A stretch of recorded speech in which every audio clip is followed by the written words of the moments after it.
Hello everyone, आज चाहिँ म अन्त सबै फ्यामिली चाहिँ हामी मन्दिर दर्शन गर्न जाँदैछु र आजको दिन चाहिँ एकदमै बिग्रेको छ। पानी आउँदैछ अन्त अब कसरी चाहिँ जाने होला भन्ने सोच्दै हामी जाँदै थियौँ, निस्किँदै सक्यो भनेर होइन। अन्त यहाँ चाहिँ सोनाले चाहिँ भान्सा काट्नु हुँदै थियो किनभने हामी चाहिँ नेपाल जाँदै थियौँ।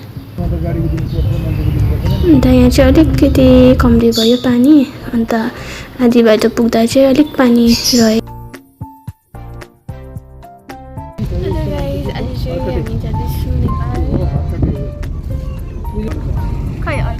यो जग्गा हामी चाहिँ यहाँ आइपुगेँ। अब यहाँबाट चाहिँ कन्टेनर गर्नुपर्छ, सामान निकाल्नु।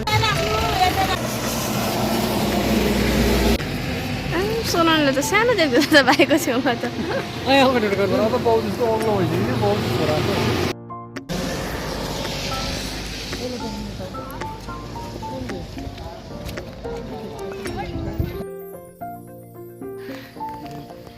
उकालो जाँदैछ नि।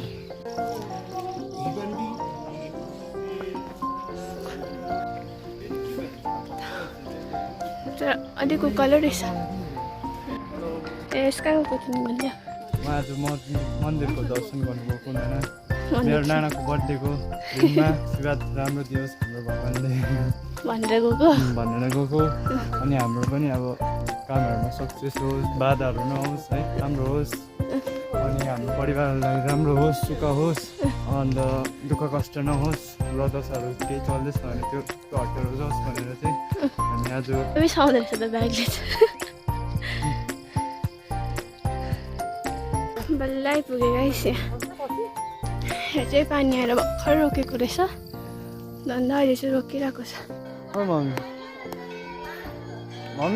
यस्तो दोकानहरू रहेछ यहाँ।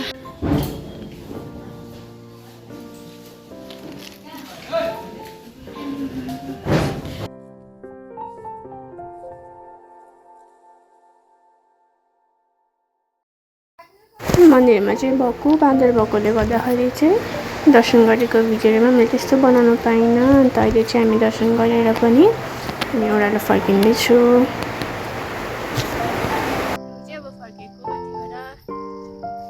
दर्शन गरेर फर्केकै हामीले चाहिँ हामीसँग खाजा पनि लिएर आएको थियौँ, अन्त फेरि चाहिँ खाजामा चाहिँ पुरेर आलु लिएर आएको थिएँ, अन्त त्यो खायौँ, चटपटे पनि खायौँ, अन्त चाहिँ हामी फर्किँदैछु। यति पनि त्यही मेरो ब्लग यहाँ एन्ड गर्छु। Thank you for watching.